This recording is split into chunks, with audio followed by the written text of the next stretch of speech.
In the gentle hush of a late autumn evening, where the world seemed to draw a slow breath before the chill of winter fully settled, there lived a woman named Eleanor in the quiet village of Willowbrook. The year was 1824, and the village nestled like a forgotten dream amid rolling hills of golden fields, now fading to the soft browns of harvest's end.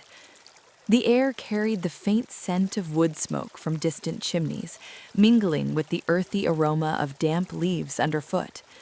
Eleanor's cottage stood at the edge of the village, its thatched roof bowed slightly with age, as if listening to the whispers of the wind through the ancient oaks nearby. Eleanor was a woman of calm routines, her days woven from the simple threads of tending her herb garden and preparing remedies for those who sought her quiet wisdom. Widowed these past 5 years, she moved through her world with a grace that spoke of inner peace, her hands often stained with the green of rosemary or the purple of lavender.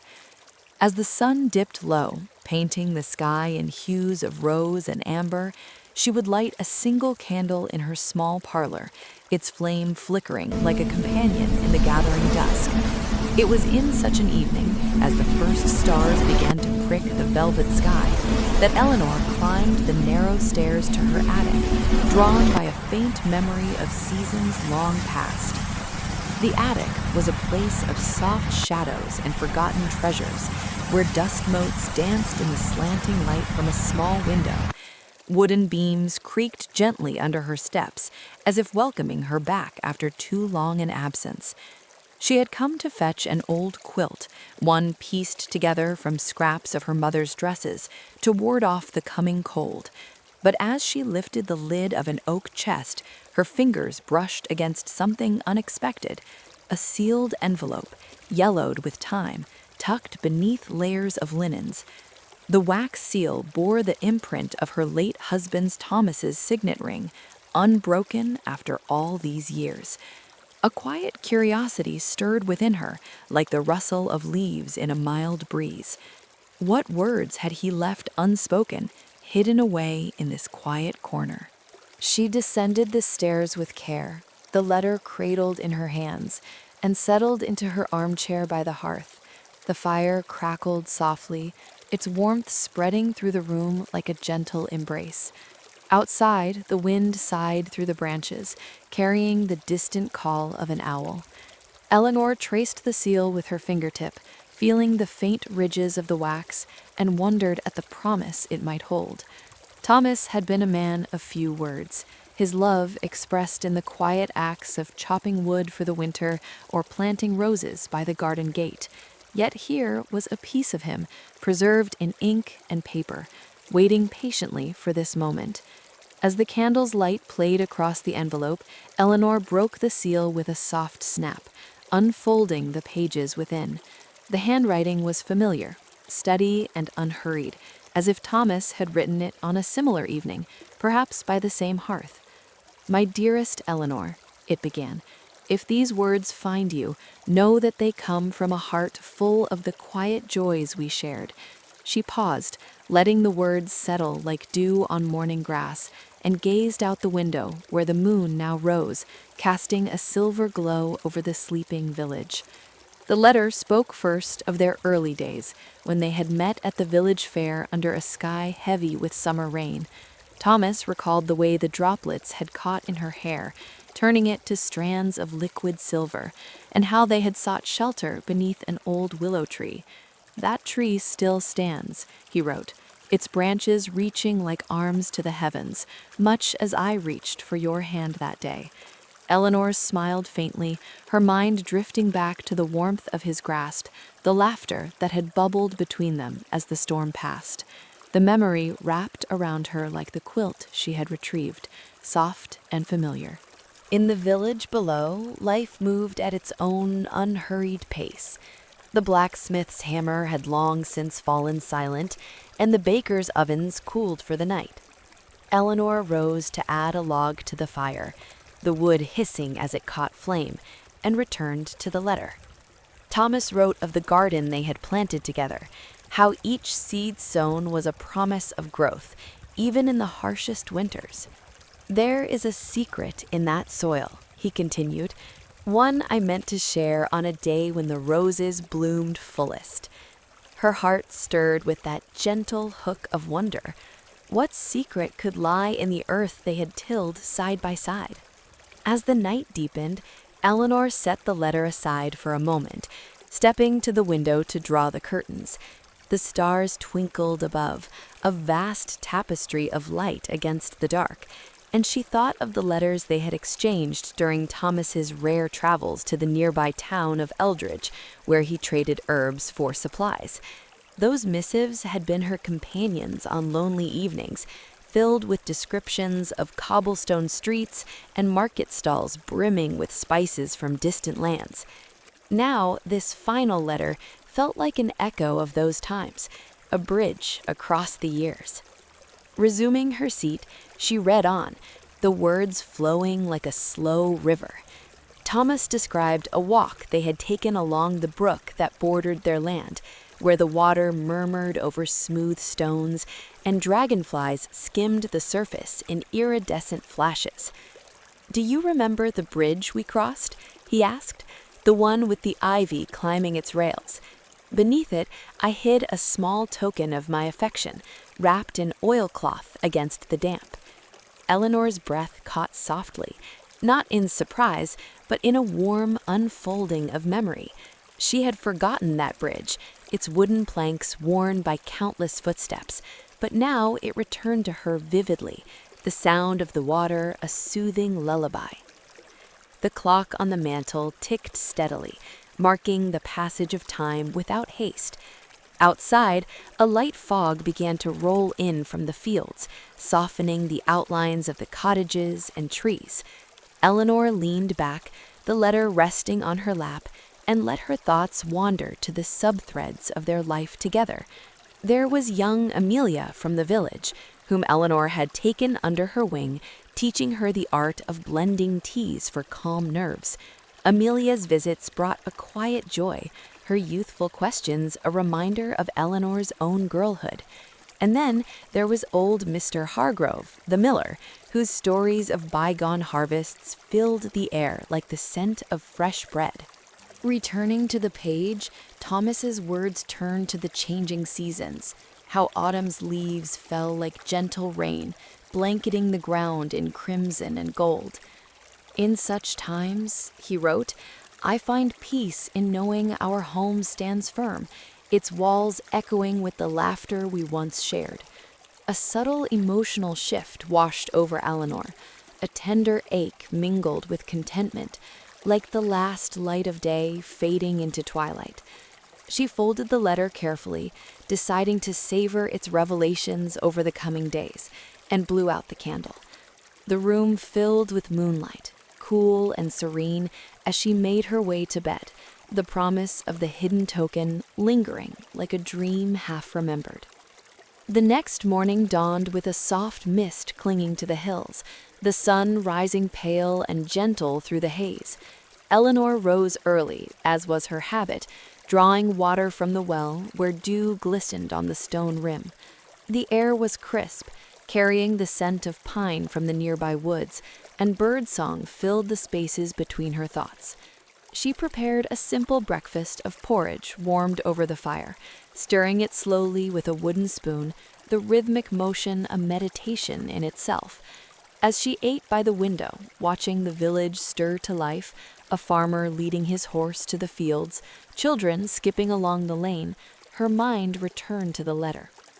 After tending to her herbs, clipping sprigs of thyme with careful snips, Eleanor set out for a walk to the brook. The path wound through meadows dotted with wildflowers, their petals closing against the morning chill. The ground was soft under her boots, yielding slightly with each step, and the wind whispered through the tall grasses. As she approached the bridge, its ivy now thicker with the years, a small discovery awaited: the oilcloth bundle, tucked into a crevice beneath the rail. Unwrapping it, revealed a carved wooden locket shaped like a heart, with a lock of her hair inside, a token from their wedding day. She held it in her palm, feeling the smooth wood warmed by her touch, and a reflective memory surfaced. It was the day Thomas had proposed, under that same willow tree, his voice steady as he spoke of a life built together. "We shall grow old in quiet happiness," he had said, and so they had, until his passing on a peaceful spring morning. The locket felt like an extension of that promise, a thread connecting past to present. Returning home, Eleanor placed the locket on her dresser, beside a vase of dried roses. The afternoon brought Amelia to her door, carrying a basket of apples from her family's orchard. "For your pies, Miss Eleanor," the girl said with a shy smile, her cheeks flushed from the walk.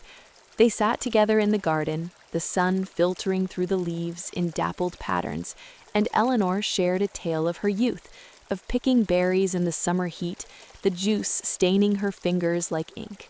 As evening fell once more, the sky turning to shades of lavender, Eleanor resumed the letter. Thomas wrote of a quiet plan he had harbored, to plant an orchard behind the cottage, where apples and pears would ripen in the sun. "But life has its own seasons," he noted, "and some dreams bloom in memory alone." A new peaceful location entered her thoughts, the back garden, overgrown now, but holding potential for renewal. Perhaps, she mused, she would begin that orchard come spring, a subtle shift toward the future. The days blended into one another, each marked by the gentle rhythms of village life. Eleanor visited the mill, where Mr. Hargrove ground flour with the steady turn of the wheel, the sound a comforting hum. He shared stories of floods long past, when the brook had swelled but never overtaken the bridge, and Eleanor listened, her mind weaving his words with Thomas's letter. Back home, as rain pattered softly on the roof, she read of Thomas's reflections on fatherhood they had never known, a gentle ache expressed in poetic turns. "The children we dreamed of live in the stars above, watching over us with silent grace." One crisp morning, as frost etched patterns on the window panes like delicate lace, Eleanor discovered another layer in the letter, a map sketched in faint lines, leading to a spot in the woods where they had picnicked in their early marriage. Venturing there, the leaves crunching underfoot, she found a stone marker, engraved with their initials entwined. The discovery brought a warm tear, not of sorrow, but of deep, quiet love. Amelia joined her for tea that afternoon, the steam rising in lazy curls from their cups. The girl spoke of her own budding romance with the blacksmith's son, her words tentative and full of wonder. Eleanor offered advice wrapped in stories of how love grew like her herbs, slowly, with care, thriving in the sunlight of patience. As the sun set, painting the room in golden light, a subtle emotional shift occurred. Eleanor felt the threads of her life intertwining with the younger generations, a continuity that soothed her soul. The letter continued to unfold over evenings by the fire, each page a window into Thomas's inner world. He described the texture of the wool blankets they shared, the sound of rain on the thatch, the light of dawn filtering through curtains. "These small things," he wrote, "are the true treasures." Eleanor let the words linger, closing her eyes to the crackle of the flames, feeling the peace of his presence. As winter approached, the village prepared with quiet industry, stocking pantries, mending roofs.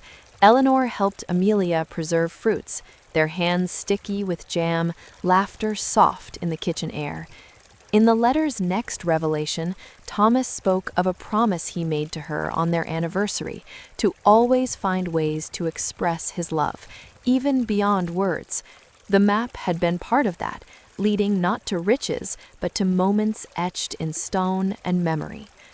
One starry night, as snow began to fall in silent flakes, Eleanor read the final pages of this section, where Thomas reflected on the passage of time. "Our life together was a garden," he concluded, "and though I may leave first, the seeds we planted will bloom eternally." She folded the letter, a gentle closure for the evening, and stepped outside to watch the snow blanket the world in white, muffling all sounds into profound stillness. The snow that had begun to fall that evening continued through the night, soft and steady, until Willowbrook woke beneath a blanket of pure white. Eleanor rose before the sun, as was her custom, and opened the cottage door to a world hushed and transformed. The air was sharp and clean, carrying only the faintest scent of pine and frozen earth. Every branch of the ancient oaks wore a delicate mantle of snow, and the path to the well lay unmarked, inviting her footsteps to be the first of the day. She drew the water slowly, watching the steam rise from the bucket in lazy curls, and felt the quiet beauty of winter settle around her like an old friend. Inside, the fire had burned low but not out. A few embers glowed beneath gray ash. She coaxed them back to life with kindling and a larger log, then set the kettle to warm. While waiting, she took up Thomas's letter once more, smoothing the pages on the table beside her breakfast of bread and honey. The next section began with gentle recollection, winters they had shared, when the snow had drifted high against the door and they had passed long evenings reading aloud by candlelight. "I remember," Thomas wrote, "how you would pause in your stitching to listen to the wind, and how the silence between us was never empty, but full of understanding." A small discovery came as she turned the page. Pressed between the sheets lay a single dried violet. Its color faded, but its shape still perfect. She lifted it carefully, holding it to the morning light that now slanted through the window in pale gold. The flower had been gathered on a spring walk years ago, when the banks of the brook were carpeted with them. Thomas had tucked it in her hair that day, laughing softly at how it matched her eyes. Now it rested in her palm like a whisper from that distant afternoon, and a quiet warmth spread through her chest, neither sorrow nor joy alone, but a mingling of both, gentle as the snow outside. The village stirred slowly that morning. Smoke rose in thin columns from chimneys, and the muffled sound of boots on snow reached her ears. Amelia appeared at mid-morning, cheeks rosy from the cold, carrying a small bundle wrapped in cloth. "Mother sent spiced cake," she said, stepping inside and shaking snow from her cloak. They sat together by the fire, sharing the cake and tea brewed from Eleanor's dried chamomile. Amelia spoke of the village preparations for Christmas, greenery gathered from the woods, candles saved for the longest night, and Eleanor listened, her thoughts drifting between the girl's bright voice and Thomas's steady script. When Amelia left, promising to return for help with her embroidery, Eleanor wrapped herself in a woolen shawl and walked to the back garden. The snow lay smooth and unbroken over the patch where Thomas had dreamed of planting an orchard. She stood there a long while, watching her breath cloud in the air, imagining rows of apple trees heavy with blossom and fruit. A subtle shift stirred within her, not a sudden resolve, but a quiet opening, like soil softening beneath the snow in preparation for spring. She would begin, she decided, when the ground thawed. One tree at first, then another, letting the orchard grow as their love had grown, slowly and without haste. The days of early winter passed in comforting rhythm. Mornings were for tending the fire and the few indoor herbs that thrived on the windowsill, rosemary and thyme in clay pots, their scent released when she brushed against them. Afternoons brought small tasks, mending linens by the hearth, writing careful entries in her household journal, or walking the snowy lanes to visit neighbors. Evenings belonged to the letter, read a page or two at a time, savored like the last of the preserved peaches. One evening, as the wind moaned softly around the eaves, Thomas's words turned to a memory of a Christmas past. He described the year the snow had been so deep that the village held its carol service in the largest barn rather than the church. Lanterns had hung from the beams, casting golden pools of light on the hay-strewn floor, and the voices of the singers had risen warm and steady. "You wore the green dress," he wrote, And when we sang Silent Night, your hand found mine beneath the folds of my coat. I have carried that moment ever since, like a candle inside me. Eleanor paused, letting the scene unfold again in her mind. The scent of hay and beeswax, the harmony of familiar voices, the gentle pressure of his fingers. Outside, the snow had ceased, and a hard frost glazed the world. Moonlight silvered the fields, turning them into a vast, still sea. She rose to draw the curtains, then returned to the letter. Thomas spoke now of a small wooden box he had carved during long winter evenings, hidden away until the right moment.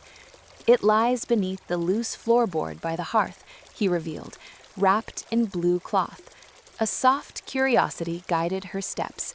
Kneeling by the fire, she lifted the board with care and found the box exactly as described, smooth oak polished by his patient hands, the lid inlaid with a simple rose motif. Inside rested a necklace of polished river stones, threaded on a fine leather cord. Each stone was cool and smooth, chosen through its gentle colors, soft greens, muted grays, one with a faint vein of rose. A note accompanied it. These came from the brook we loved. Wear them when you walk there, and know I walk beside you still. Eleanor fastened the necklace around her throat, feeling the weight settle lightly against her skin, and a reflective memory surfaced of summer days wading in the shallows, skirts gathered high, laughter echoing over the water. Christmas approached with quiet anticipation. The village children hung bunches of holly and ivy in windows, and the baker made extra loaves scented with cinnamon. Eleanor helped Amelia decorate her family's cottage, tying red ribbons around evergreen boughs while the girl hummed old tunes. In the evenings, Mr. Hargrove would stop by with a jug of his wife's elderberry wine, and they would sit together, speaking of harvests past and the promise of spring. His stories were slow and meandering, full of the smell of turned earth and the creak of wagon wheels, and Eleanor found comfort in their familiar cadence.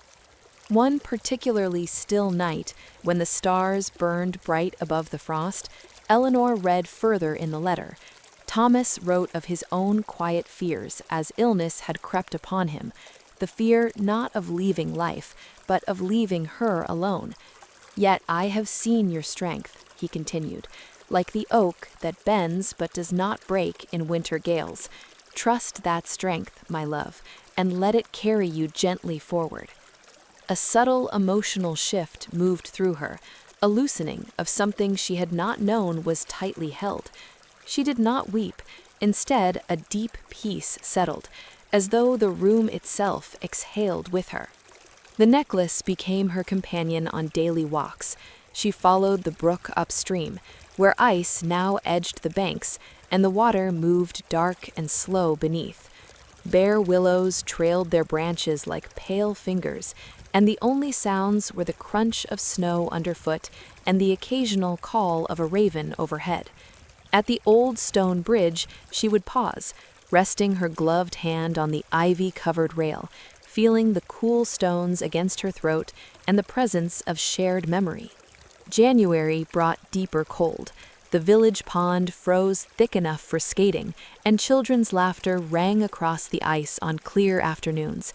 Eleanor watched from her gate, smiling at their bright scarves and tumbling figures. Amelia brought her skates to be mended, and they spent an evening by the fire stitching new leather straps, the girls' chatter filling the room like birdsong. When she left, the cottage fell into its familiar quiet, broken only by the tick of the clock and the soft pop of applewood. On the eve of the longest night, Eleanor prepared a simple supper of soup thickened with barley, its steam fragrant with herbs. After eating, she lit extra candles, one for each year she and Thomas had shared, and read aloud from an old volume of poetry they had loved. The words fell into the stillness like snowflakes, gentle and unhurried. Later, wrapped in the quilt from the attic, she continued the letter beneath the candlelight. Thomas described a dream he had nursed to build a small arbor at the end of the garden where roses might climb and offer shade in summer. The plans are folded within the pages that follow, he wrote. Eleanor unfolded the delicate sketch, lines drawn with care, measurements noted in his neat hand. She traced the outline with her finger, imagining the scent of roses on warm evenings, the play of light through leaves. Another quiet promise took root within her. Come spring, she would lay the foundation herself, one stone at a time. As February softened the edges of winter, the snow began to melt in slow drips from the thatch. The brook swelled with runoff, singing louder over the stones.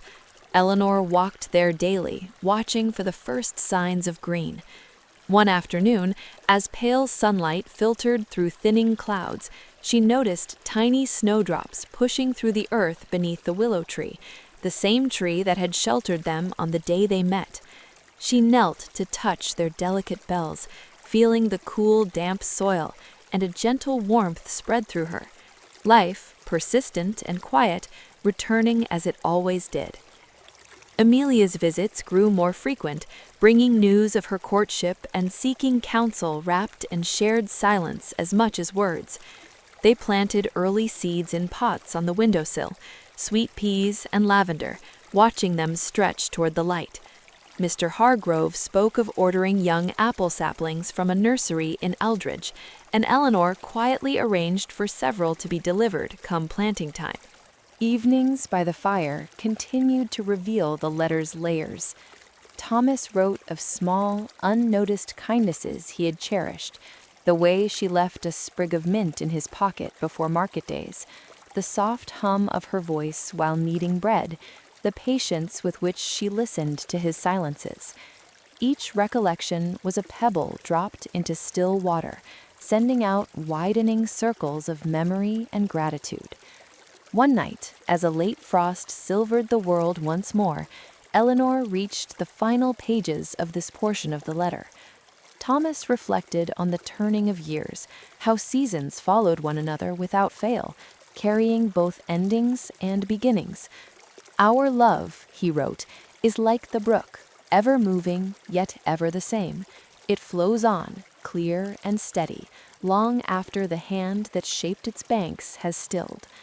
She read the words slowly, letting them settle into the quiet room, then folded the pages and placed them on the mantel beside the carved locket and the river stone necklace. Outside, the frost glittered beneath a waxing moon, and the air was perfectly still. Eleanor stepped to the door, opening it to breathe the cold clarity, feeling the gentle weight of all that had been given and received. The cottage stood warm behind her, the fire low but enduring. She lingered a moment longer, listening to the vast silence of the winter night, then closed the door softly and prepared for sleep.